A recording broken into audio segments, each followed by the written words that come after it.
Oli mulungi omulabi wange eyawatuukiddewo mu kiseera okujja okutweyungako mu ssaawa yaffe n'endagaane ey'okuddamu ebibuuzo nga bwe mubituweereza mu studio eno. Nsanyuse okulabako olunaku olwaleero, weebale kutweyungako naye ate era n'enkukulisaayo kulikayo yonna gy'okomye, weebale emirimu gy'okoze okuyita mu wiiki ewedde. Nate era tuzze twambalagane ne wiiki empya anti twayingidde dda ne Sunday yino kyenkana ewaddeko tetuli mu Monday. Tuli mu Monday. So kakitegeeza nti wiiki twagitandise dda era tuli butoola nayo. So kakati nkusooka ne nkulisaayo mu ggandaalo ne byonna by'oyiseemu. Kansubire nti ate ofunye amaanyi amagya agagenda okuyingiza n'okutandika emirimu okuyita mu wiiki eno empya gye tuyingiddemu. Oli mu program Bible egamba ki? Ebeerawo buli lwa Sunday ku ssaawa emu zennyini. Oba tugambe buli lwa Monday, anti Monday eba yayingidde dda. So akawungeeza awo ssaawa emu zennyini tubaako, naye program y'emu eno neddibwa buli Wednesday ku ssaawa 9 ogw'emisana. So bw'oba ogisusse obutagiraba ku ssaawa ezifaananako bwe ziti, osobola okuddamu n'otusanga ku Wednesday ku ssaawa 9 tubeerako ne repeat yaffe eya program y'eno emu nga bwebaddewo ku Sunday. Ate era njagala n'okujjukiza nti no tulina emikutu emirala gy'osobola okutusanga singa oba totusanza wokka. Ogenda ku YouTube gye tuli. Ku YouTube bw'oteekamu ekigambo kyaffe Avento Media, Avento Productions, ogenda kufuna program zaffe zonna nga bwe zize zitambula okuva gye twatandikira okutuuka we tuli olwaleero. Na kino kankikugambe nti no tulina website yaffe nga 3ABN Avento Media. Bw'ogenda mu ssimu yo bw'otuuka ku website yaffe noonya aventomedia.org. aventomedia.org. Eyo mukwano gwange ojja kusangayo bingi ebitwogerako ebikwata ku 3ABN n'obuweereza bwaffe ebikwata ku Avento Media nga telefayina ne radio. Naye ate era mu ngeri enjawulo njagala okukubiriza nti bw'onootuuka ku website yaffe ojja kubikkulawo page eyo eriko donations. Twagala okukubiriza abooluganda nti no bw'oba owulira ng'oyagala obuweereza bwa 3ABN ng'era wandyagadde okubeera ku kitundu ky'okuyimirizaawo omulimu gw'obuweereza buno, tukusaba obeere doona waffe osobola okulaba nti no twongera okugaziya obuweereza buno n'okubusaasaanya wangi. So bw'onoogenda n'oggulawo page yaffe ojja kulabayo emitendera egy'enjawulo egikulaga engeri gy'osobola okufuuka doona okulaba nti no obeera kitundu ku buweereza buno. Guno mukisa munene kubanga buli lw'oweereza naffe, buli lw'obaako ky'otuula okuwaayo olw'okugaziya Obwakabaka, obeera tokyekoledde gwe wekka naye obeera okikoledde n'abalala bangi kubanga buli abafuna obubaka buno manya nti naawe obeera kitundu ku kubabuulira enjiri n'okulaba nti bakyusibwa. So tubasaba nti mubeere kitundu ku ffe nga tukola obuweereza buno tulabe nga ne Katonda waffe aweebwa ekitiibwa. Bw'oteekamu Avento Media ojja tusangayo telefayina 3ABN ojja gisangayo naye ojja kusangayo ne radio. Kati obuweereza bwa radio nabwo bw'oba obwetaaze ojja kuba nga obufunira awo. Kale tulaba nti no tusaasaanya obubaka. Beera kitundu kusaasaanya obubaka obwo. Maureen Namutebi nze ntuddewo mu ntebe n'olwaleero okutuusa ku program eno eyeekoledde erinnya Bible egamba ki? Tubeerawo nga bwe nkugambye n'omusumba waffe Musumba Ivan Sebagala Samuel. Amina. Eryo sisobola direkayo wangamba olyagala. Eryo kkulu nnyo. Essebo. Nsanyusa okulabako. Amina nnyo. Nange nsanyusa okubasanga. Mukama yeebala okubakuuma n'okubakuuma okubayisa mu wiiki nga muli balamu. Mwebale n'okuweereza. Tuweereza. Sakya Mukama kituwanire. Mukama affe yeebazibwe. Abatulaba twagala okubeebaza okkiriza okubeera ekitundu ku programu eno Bible egamba ki wano ku 3ABN TV. Era twagala okwebaza Katonda kubanga bangi abasanyukidde omulimu guno. Era bangi abaagadde obuweereza buno. Era bangi ababuwagidde. Nga bw'ogambye tulina donate button eyo ku app yaffe ate ne ku website eya Avento Media.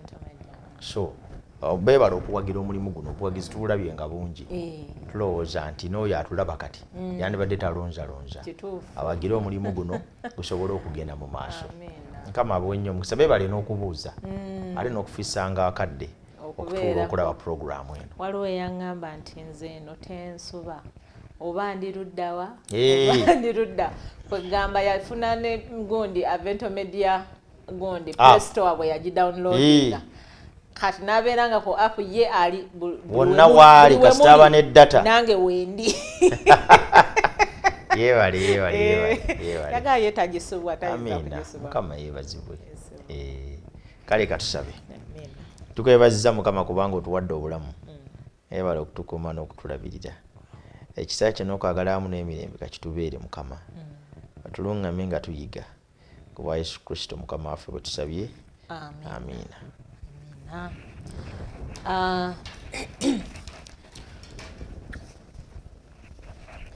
Nga tugenda kutandika programu kansooke ensoma ekyawandiikibwa kino ekiri mu Bebulaniya. Bebulaniya essuula ey'okuna olunyiriri olw'ekkumi agambye nti kubanga ekigambo kya Katonda kiramu era kikozi era kisala okusinga buli kitala kyonna kyonna eky'obwogi obubiri era kiyitamu n'okwawula ne kyawula obulamu n'omwoyo ennyingo n'obusomyo era kyangu okwawula okulowooza n'okufumiitiriza okw'omu mutima. Ekyo kye kyawandiikibwa kyaffe ekiguddewo puroguramu olwaleero. Mukiwulidde nti naagambye nti n'ekigambo kya Katonda kyawulayawula, kyawula obulimba ku mazima, kyawula obujeemu ku kukkiriza. Kwegamba gwe buli lw'okitwala ekigambo kya Katonda n'okiyingiza mu mutima gwo tekisobola kuleka kyekimu. N'olw'ensonga eyo tweyungeko nga tuddamu ebibuuzo bino tulabe bwe tugenda okumaliriza nabyo. Eunice yatubuuziza ekibuuzo nsi. Tusanyusa okumuwulizaako Eunice. Eunice yatubuuziza. Otyo? How many times should a person be baptized? Omuntu abatizibwenga mirundi emeka? Kitubuuzeeyo kikulu. Okukakasa okukkiriza kwe. Ndowooza yakibuuzizza ng'ayagala obanga yali alabyeko omuntu abatizibwa n'aba ng'addamu oba ye yennyini ng'ayagala oba okuddamu ng'awulira yandyagadde addeyoko mu kubatizibwa. Kati okubatiza twakusoma mu Makko 16:16 bwe lwagamba nti akkiriza n'abatizibwa alirokoka naye atakkiriza omusango guli musinga. Akkiriza n'abatizibwa alirokoka kitegeeza nti omuntu okubatizibwa akwetaaga era abaliyo bonna bakimanyi nti okubatizibwa si kwa balondemu, okubatizibwa kyetaago kya buli muntu yenna era buli awulira ng'ayagala okulokolebwa agende mu bwakabaka bwa Katonda kimugwanidde okubatizibwa. Ate si kubatizibwa kulala kwonna naye okubatizibwa okw'okunnyika, kubanga okubatizibwa okw'okunnyika kwe kubatiza kwokka kwe tusoma mu byawandiikibwa. Si ekyo kyokka naye era kwe ngeri y'okubatiza yokka eyinza okukiikirira amakulu ag'ekigambo okubatiza.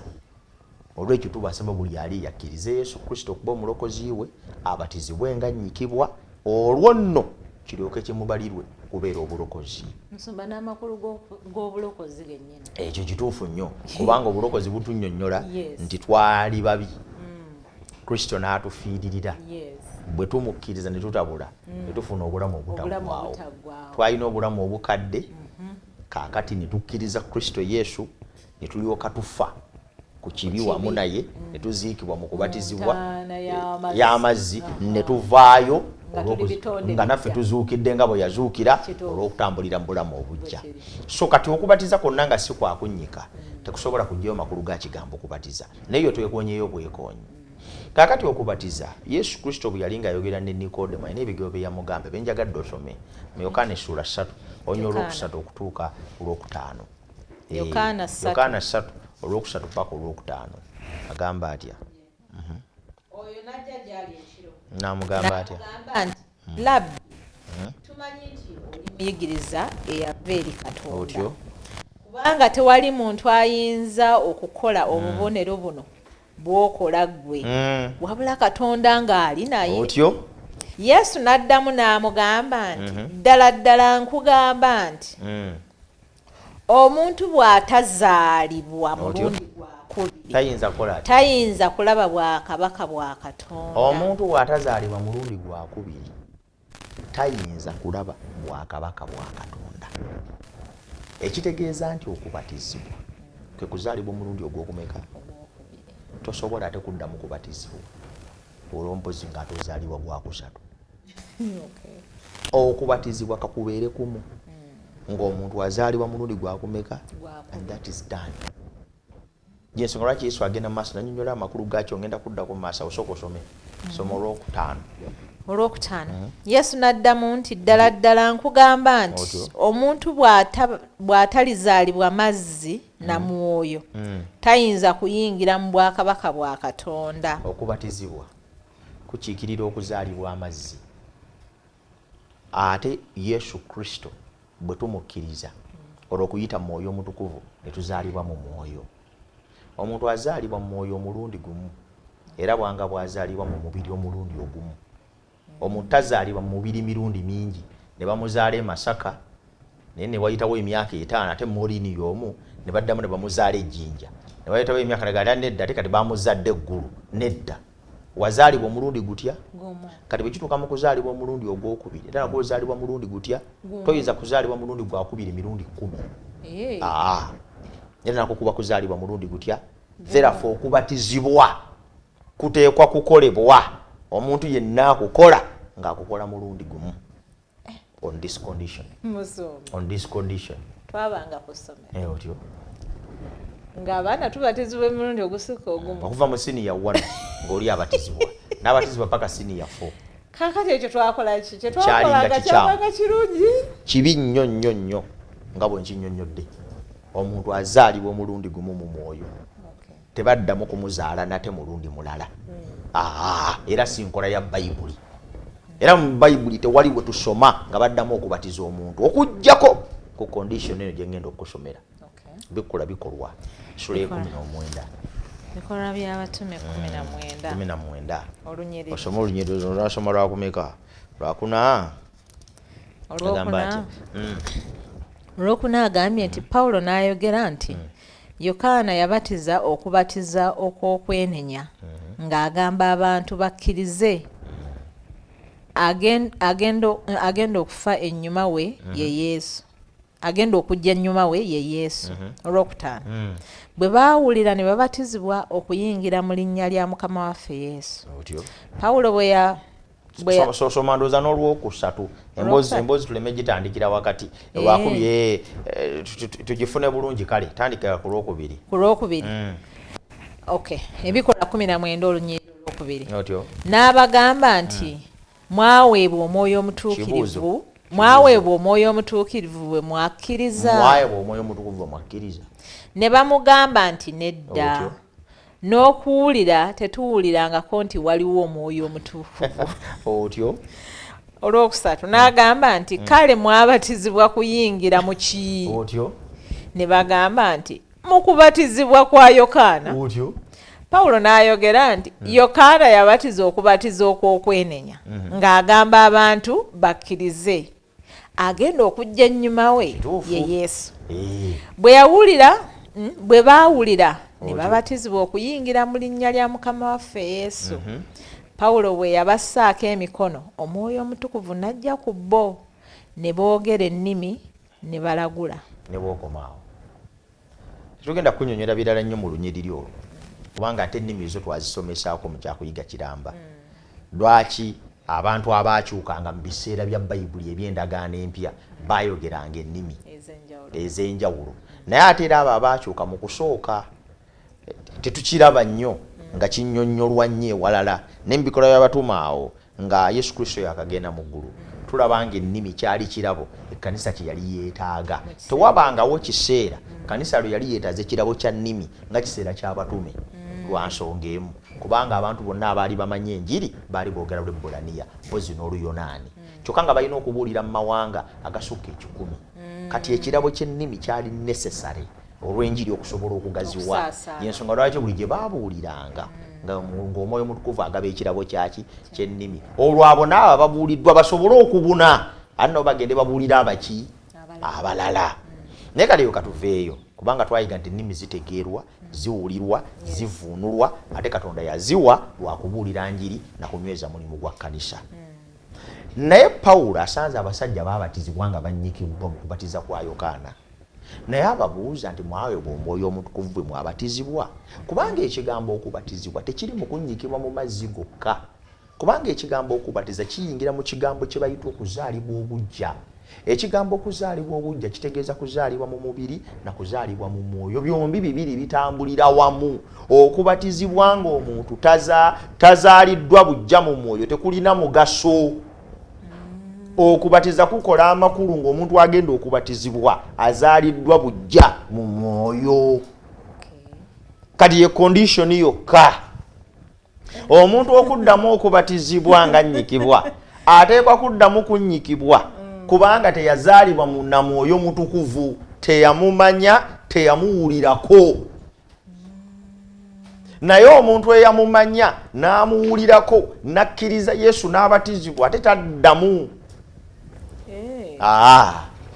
Musomba nabatizibwa naye mmanya nti ndafuna anti kaakati twagamba wano nti awatali kukkiriza teri muntu ayinza kusanyusa Katonda olunyiriri olwo saagala ggwe newankubadde alaba alwerabire mu nkola z'obwakatonda zonna teriyo kino kiweta human emotions okumanya nti nazaalibwa obuggya togenda kuwulira bugumu jakasa omuntu anako okutuyana bwati nga mumanya Katonda yazaalibwa obuggya okumanya nti nazaalibwa obuggya togenda kukiwulira Samuel yandi kati banne mu lubuto muno tebikano banne nazaalibwa kubanga kusinza ku lubuto muno engeri gye lugira bwe ruti oba nti mu maaso wano oba nti egundi akyuse yali muddugavu naye ssebo kati akola yatambula yakayakana oba egundi era yakayakana naye kati omulaba nga ateredde mu langi ye entuufu azaaliddwa okuzaalibwa obuggya si bintu byakungulu okuzaalibwa obuggya nkolagana ya Katonda gyazimba n'omuntu nga muwadde ekirabo ky'omwoyo omutukuvu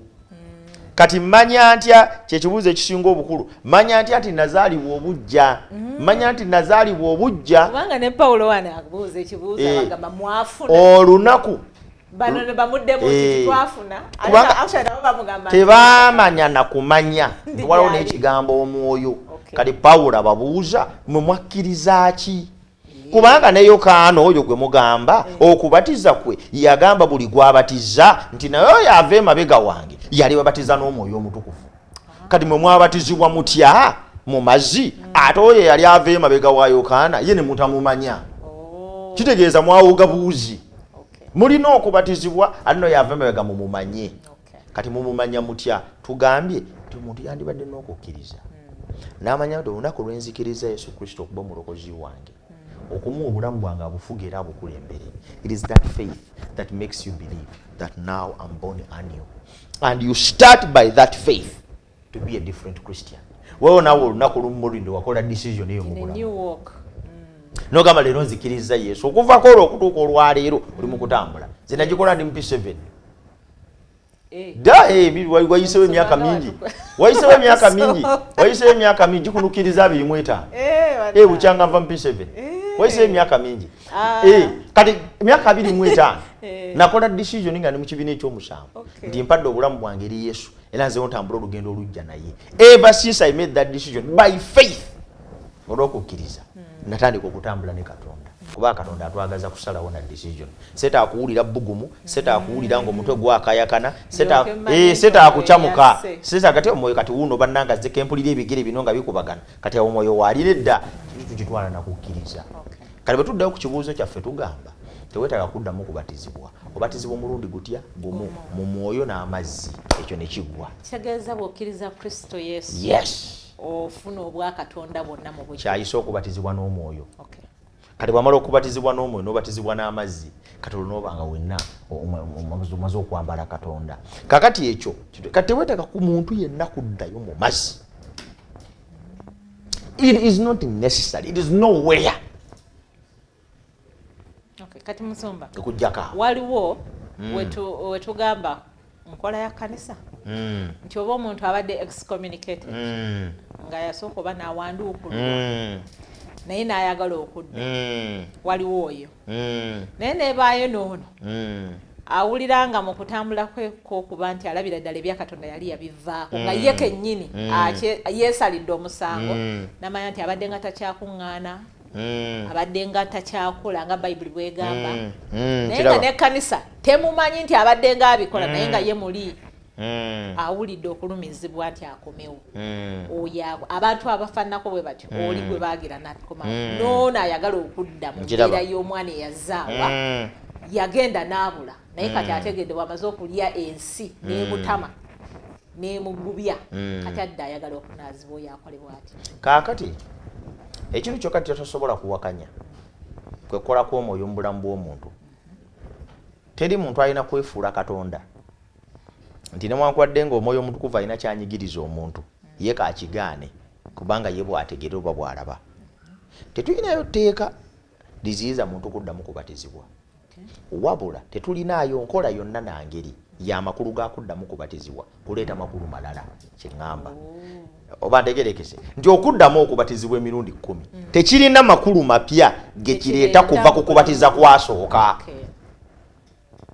kati omuntu ne baddamu n'abatizibwa emirundi 45 amakulu g'okubatizibwa kwasooka ge makulu agaba ganywezidde eri omuliro omulamu bw'omuntu oyo tewetaaga nti anendoza banabatizibwa olwo byali birala katoze ero kabatizibwa ebituufu nedda wabatizibwa bituufu era ne bw'otaddamu kubatizibwa mulundi mulala ne weenenya mu maaso ga Katonda ontegedde kasi tobeera nga obatizibwa mu kubatizibwa kwa Katonda kwewalagira noba nga bazaalibwa n'omwoyo ye bwonna teweetaaga kuddamu kubatizibwa ne bw'oddamu n'obatizibwa omwoyo ansindiikiriza baali banteeka ku discipline whichever the reason you may give n'oddamu n'obatizibwa amakulu g'okubatizibwa tegakyuka ag'okubatizibwa okwasooka era ne bw'oba tozzeemu kubatizibwa ne weenenya bwe mbatizibwa I begin afresh ntandika page kati ekyo gwakiwulidde nga Maureen nempulira nti kakati nazibweko buli obubi neerabira ebyemabega nfuuka omuntu omujja kaakati bw'oddamu n'obyerabira era kyengeza kugamba kyeki tetusobola kuwakanya mwoyo omutukuvu bw'agamba Maureen nti genda baddemu bakubatize ekyo teri alina buyinza kubanga kati ekyo kati ffe tetulina kyakkola tuli bantu abatayinza kugaana muntu kyawulira naye okubatizibwa kwokwo ngazzeemu okunnyikibwa tekuleeta makulu malala gaawukana na kubatiza kwasooka oba onyweza kunyweza ontegedde era ne bwoddamu emirundi 45 tusigala tukyalina amakulu ge gatya yensonga lwaki it is not necessary to get baptized again kyeŋŋamba however oli bwajja nga yagala bamuddemu bajja muddamu oli waliwo abajja nga alina gyavudde najja no kale naye babatize kubanga alina gyavudde naye yanyikibwa n'ebirala naye atabadde alina byatategera butegeezi bulungi katumuwadde okumanya okumala ku Bayibuli ng'ekigambo kya Katonda oyo yandibadde yanirizibwa obwanirizibwa mu kanisa nga tebazzeemu na kumubatiza naye zo kati abannanga okusinza ku byembadde ndimu naye kanyikwe tetuyinza kugaana muntu alina wiiru eddayo okubatizibwa oyo tetulina right emuyimiriza naye tugamba takyetaaga kubanga tewaliwo ekiri mu Bayibuli we tusoma lunyiriri nti omuntu baddamu ne bamubatiza olw'ensonga eno omwoyo yomwe yamulumiriza luli ontegedde n'olwaleero ne mulujja kati tewaliwo nsonga lwaki Maureen bamunnyika enkya ne bayita naye nga nyonoonye kanzire naye nompulira nno nyonoonye kati bwe tunaabeera mu ebyo ebyanyonoonye kanzireyo kakati tujja kumaliriza nga okubatiza tekukyayina makulu kyetuva tuwa amagezi abantu oba bakubatiza dda toddayo mu mazzi jangu osembere ku mmeeza ya Mukama waffe oddemu otabagane ne Kristo ozze bujja enkolaganayo ne Katonda tojja kubeera mu kiseera nga bakunnyika wannyikibwa dda amakulu ne gatuukirira oli mwana wa Katonda naye abuze wazaawa kati komawo mu kifuba kya kitaawo yakuzaala dda kati ate toddamu kweyisa nga atazaalibwanga mbu kubanga ozaaye kyava yakola embaga okumusanyukira gy'akola. Yes, akomyewo omwana. Teyamugamba nti kanziremu kutume butya erinnya. Tolina mwana wa wano sikulabangako. Gwe walaba omwana yazaba bwe yadda kitaawe yamwegaana. Ate ngamba oyo gwe nnyini gwe njogerako oyo. Yes. Bwe yadda. Teyamugamba nti katukokomyewo njagala twerabira oli omukadde yavaano nga nze n'okusaka obusika bwe. N'ebyobusika byennyini bye yali atutte. Era kitaawe yamugabanyizaako ne ku birala bye yalina. Naga mwana wange ebyo bisigadde bye byange nabyo twalako. Mu bufunze kye ngamba kiki omwana yazaba baali bamuzaala. Newankubadde azaaye naye bwe yadda mu nnyumba ya kitaawe. Kati naffe bwe tubula nga twabatizibwa tukomawo eri kitaffe yatuzaala. Tetwetaaga tekuddamu kusaba ate kuzaalibwa na kufuna kipalati kipya n'amannya mapya na deeti mpya. No, you were already born by the Spirit. Naye bw'owulira nga gwe oyagala kuddamu kufuna kipalati kipya n'ebirala ebyo ensonga zo. Naye mu maka ga Mukama wazaalibwa. And you don't need to be baptized again. Awo nno omusumba oyambye bangi nnyo kubanga kituufu abantu bangi babadde n'endowooza nti bwe mbanga nawaba n'entambula ebyange kati kanzireyo ate mu mazzi kati kanzireyo birimbi naabeko neera mbireko emazzi ate bwe binaddamu kakaawo toyanziza nnyo omusumba toyanzenge kale sewo katusooke tuwumulemu abooluganda tukomewo mu ddakiika ntono nnyo.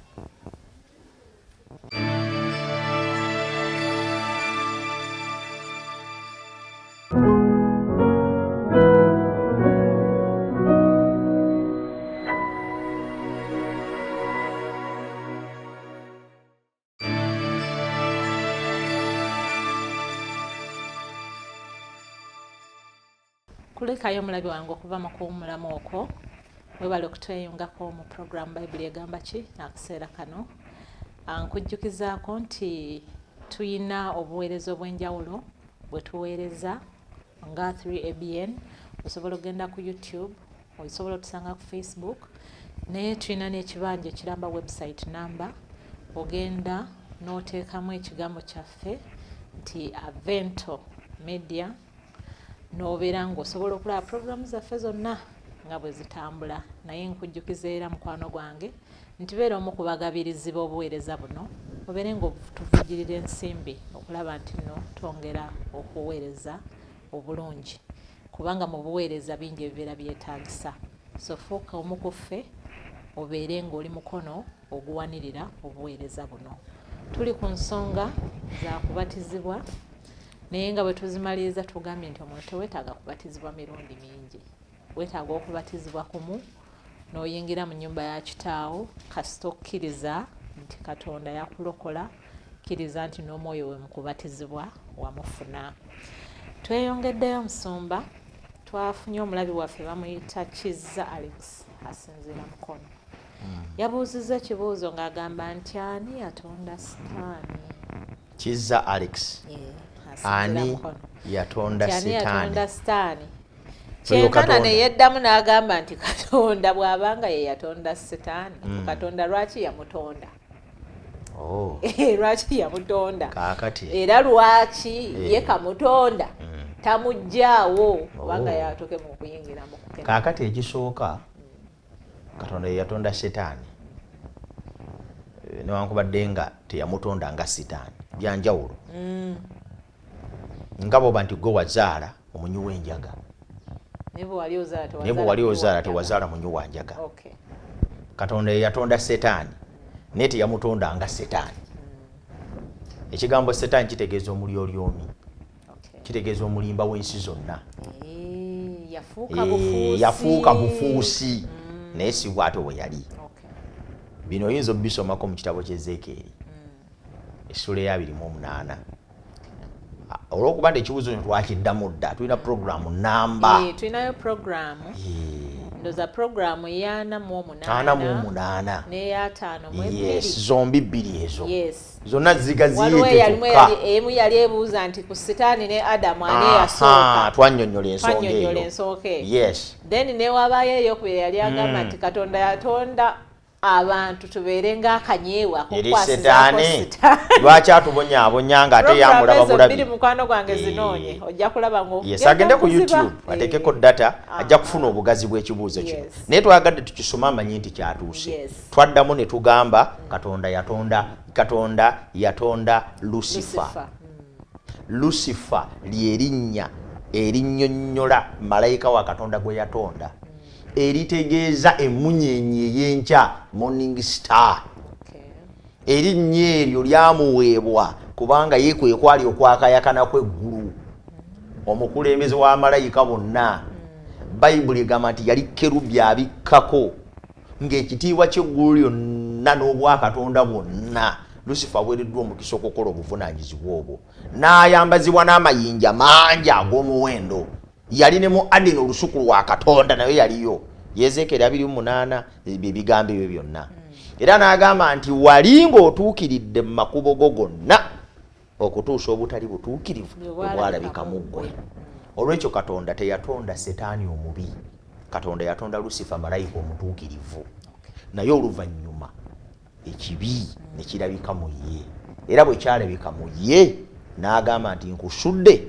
mu maaso g'abakabaka bakutunuulire kaakati Setaani yasuulibwa bwera bwe yasuulibwa Katonda teyamuggyaawo newankubadde nga ajja kumuggyawo n'omukka gw'omukamwa ke era ku kiseera ku lunaku olw'enkomerero tusoma ne Setaani lwo tugenda dusoma olwo naye nga tunaba kutuuka yawo tugamba nti Setaani yasuulibwa teyattibwa kubanga Katonda yatuwa omukisa tulabe obubi bw'ekibi yatuwa omukisa tutegeere okwagala kwe ate yatuwa omukisa tukyawe Setaani n'ekibi emirembe n'emirembe singa yamuggyawo mangu ebyo byonna tetwandibifunye kyava yatuwa omukisa tumulegeko tutegeere obubi bwe ekibi kireme kuddamu nate kulabika obubi bw'ekibi era siiga teyamulikaawo tetwandyevumye kibi naye katukitegedde tewakyali abuusabuusa kati mu butabuusabuusa okwo mwe tulabira okwagala kwa Katonda okulabikira mu Yesu Kristo nti ate Katonda nga atwagala nnyo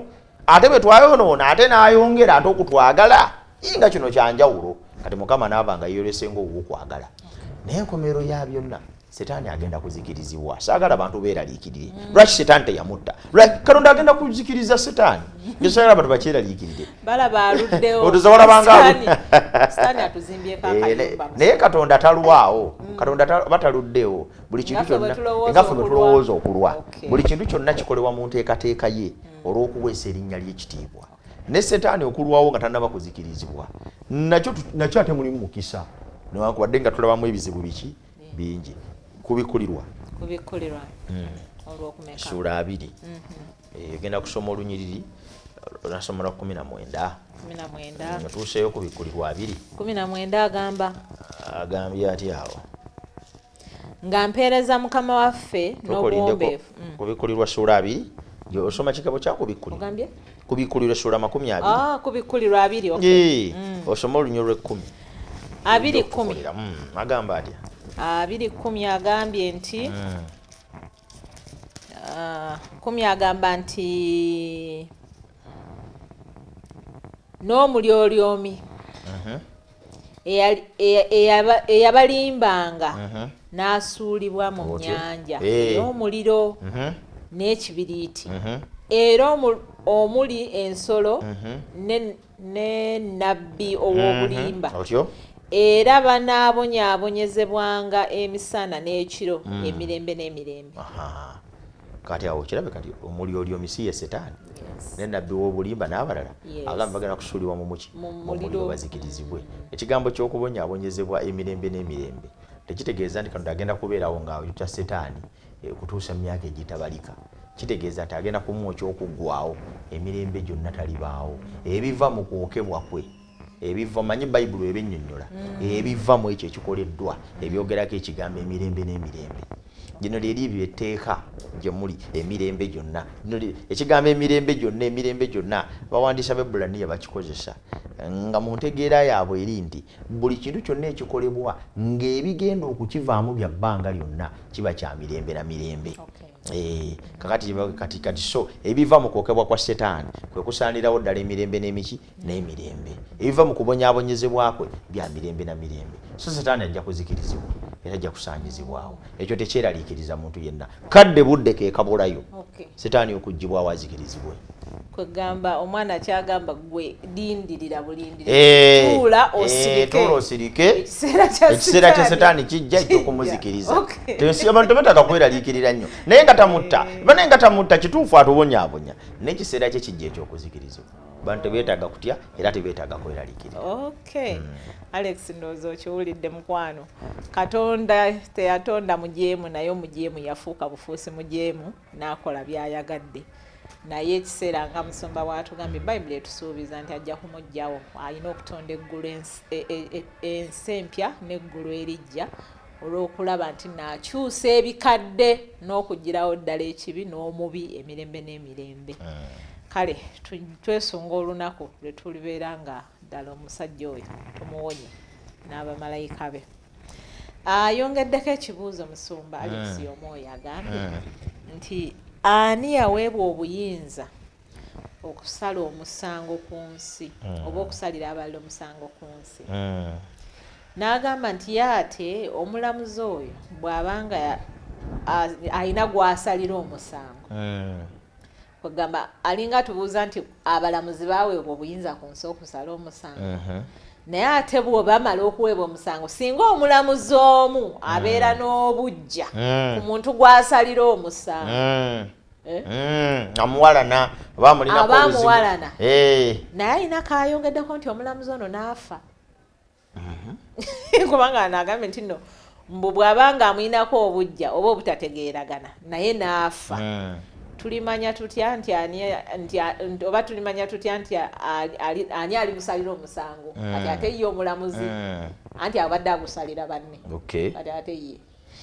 Kakati ensonga y'okusala omusango nga balamuzi ba ku nsi be bagikola kino tukimanyi. Sokenda kubuuza nti neri abaweebwa obuyinza kituufu eri abaweebwa obuyinza bikola mu Baluumi essula 13 tusomewo kawo ennyiriri Baluumi 13 olusooka paka ku nnyiriri ng'olw'omusanvu oba olw'omukaaga. 13 olusooka agambye nti buli muntu awulirenga abakulu abafuga kubanga tewali bukulu butava eri Katonda n'abakulu abaliwo balagirwa Katonda. Olwokubiri awakanya obukulu kyava awakanya okulagira kwa Katonda era abawakana balyezzaako omusango bo bokka. Olwokusatu kubanga abafuga si baakutiisa mu kikolwa ekirungi wabula mu kibi era oyagala obutatya bukulu kola bulungi ali kusiima. Olwokuna kubanga ye muweereza wa Katonda eri ggwe olw'obulungi naye bw'okola obubi tya kubanga takwatira kitala bwereere kubanga ye muweereza wa Katonda awana n'obusungu kw'oyo akola obubi. Ebigambo ebyo bikunnyonnyola abalamuzi b'oku nsi. Waliwo abakulu mu nsi mwe tuli mulimu abakulu n'obuyinza.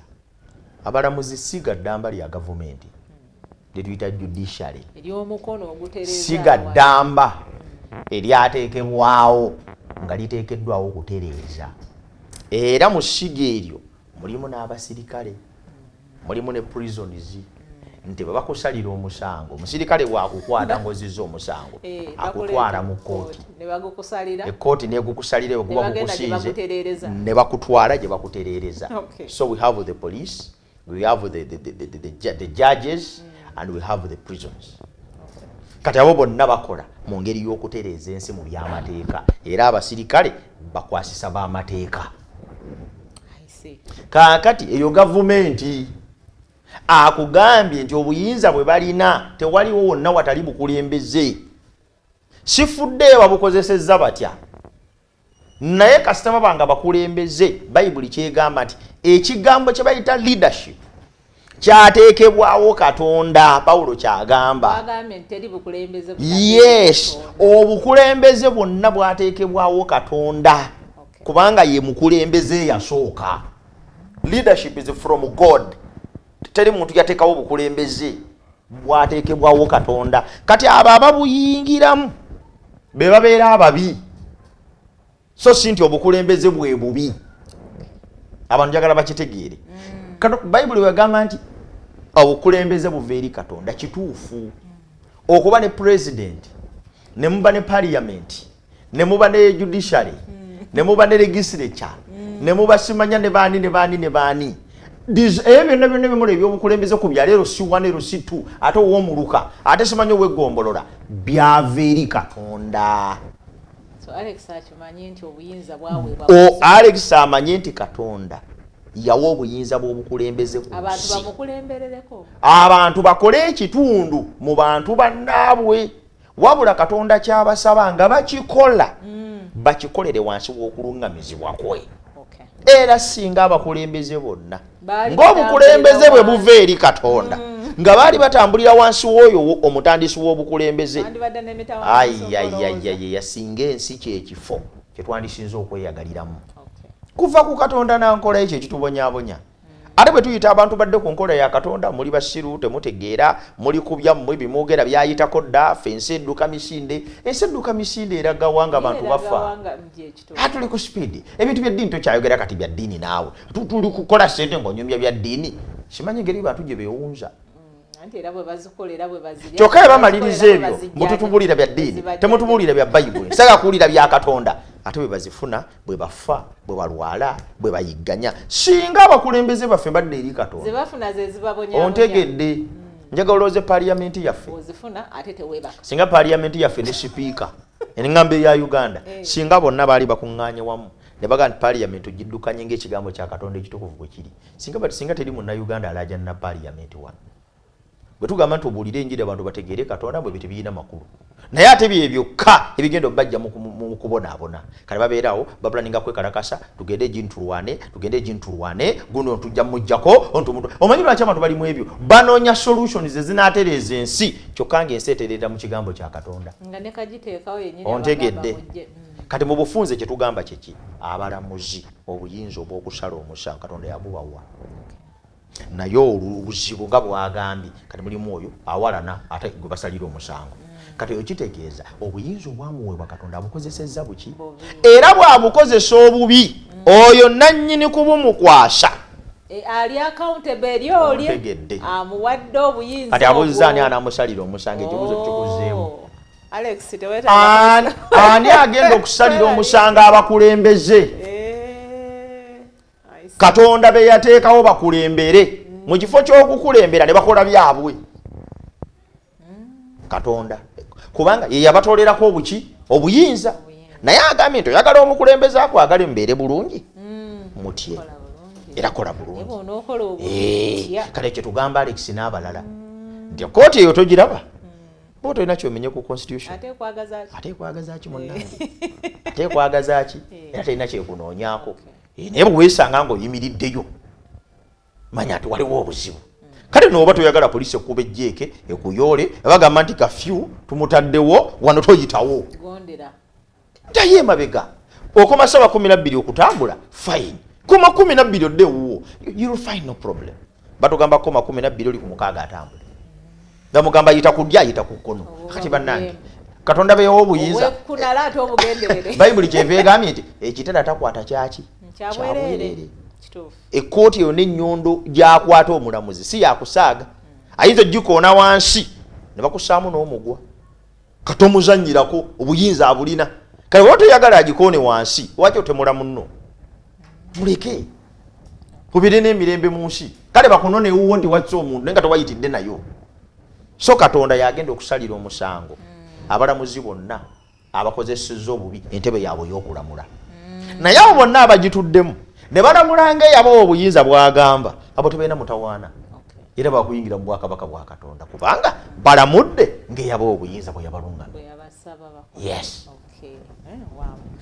Musumba badde yogera onzijukiza nti Saulo ne Daudi.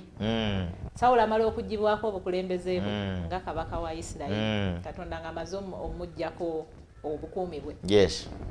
Olw'ensobi ze yakola kale katugambe. Naye Daudi ono laabwaweebwa omukisa already he's anointed. Bamaze okumufukako amafuta ng'omulonde wa Katonda era kabaka addako.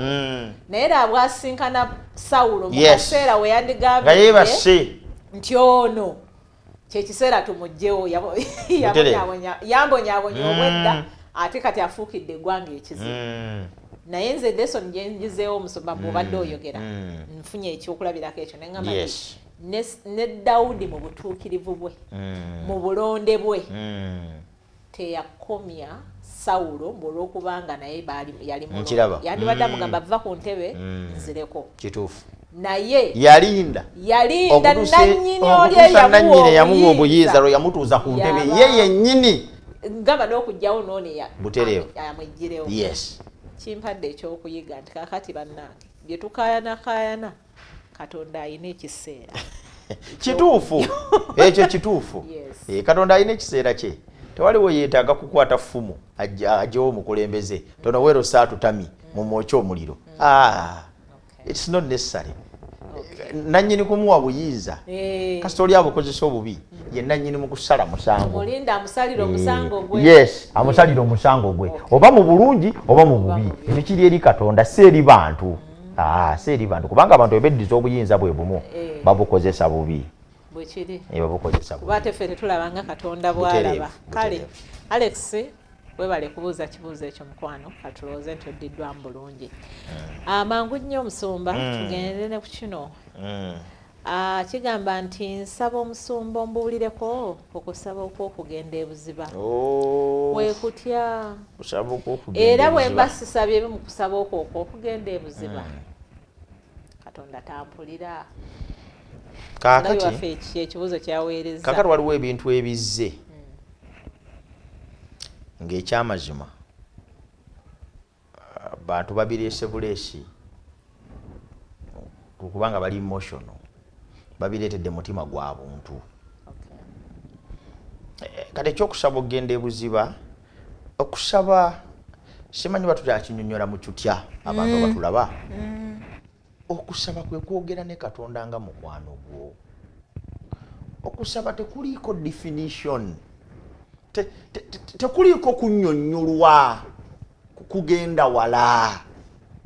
Kwegamba okusaba gwe mutima gwo okuyaayaana okuzimba enkolagana ne Katonda eyakutonda ne muvaawo ng'obulamu bwo buwulidde enkolagana eyo.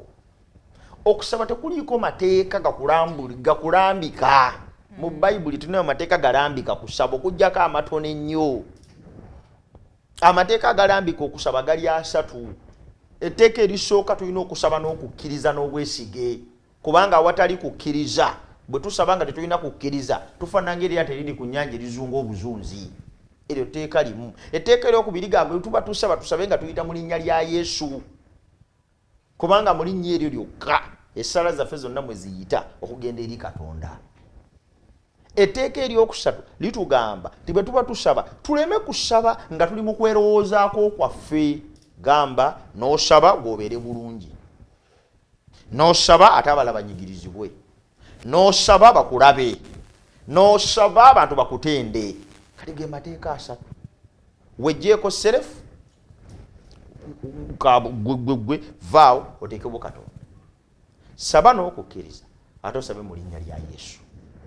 Ebyo ebisatu ng'omuntu amaze okuba nabyo n'ayingira mu kusaba ng'ekimuyingizzaayo si ye naye ekya Katonda kikolebwe. N'ayingira mu kusaba ng'alina okukkiriza 100 ku 100 n'obwesige tegwensaba mpulira era nzizeemu. N'ayingira mu kusaba ng'agendedde mu kusaba mu linnya lya Yesu. Terukyayinayo tteeka ddala lifuga kusaba. Kati awo ekika ky'ebigambo ekikozesebwa n'obungi bw'essaawa z'omala n'obungi bw'ebigambo ne posture mw'oli oba otudde oba weebase whichever kati biba tebikyalina nsonga kasita ebyo ebisatu bibaawo kubanga oyinza n'okusaba nga toyatula nakwatula n'osabira mu mutima nga terinaawulira by'osaba. Kati okusaba tekulina kunnyonnyola kugazi. Kati kusaba kuno okwava mu busamize, kubanga omanyi ennaku zino amasabo gaagenda ne gafuuka amakanisa. Ekyo nakyo njagala abatula bakitegeere. Setaani amasabo yagadduka era ne wali waffe wali mu Lubiju wali walingawo omuntu gamuyita Bemba Musota. Bemba Musota nga ffe tuyitamu mu primary omwe twatambuzanga bigere nenga munaayite wa Bemba nga bina nakumala kuwera nga bana ne mulyoka mufunduka emisinde muyite wa Bemba Musota. Kati ba Bemba Musota n'omusawo w'ekinansi omunoonya n'akubula. Kakyaliwo. Abasawo b'ekinansi bonna kati baakola makanisa ne baferera abantu mu linnya erya Yesu n'eddiini. Kati ebintu eby'obusamize bingi ebyo. Kati ebintu sibuli nti agamba nti mukama wange. Sibuli agamba nti mukama wange. Kati ebintu bingi kyamaga nti si kyamagero ne Setaani kati naye yeefaananyiriza nga malayika ow'omusana.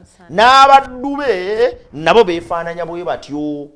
Kaakati ebintu bingi ebyali mu masabo byavaayo ne bireetebwa mu makanisa olwaleero.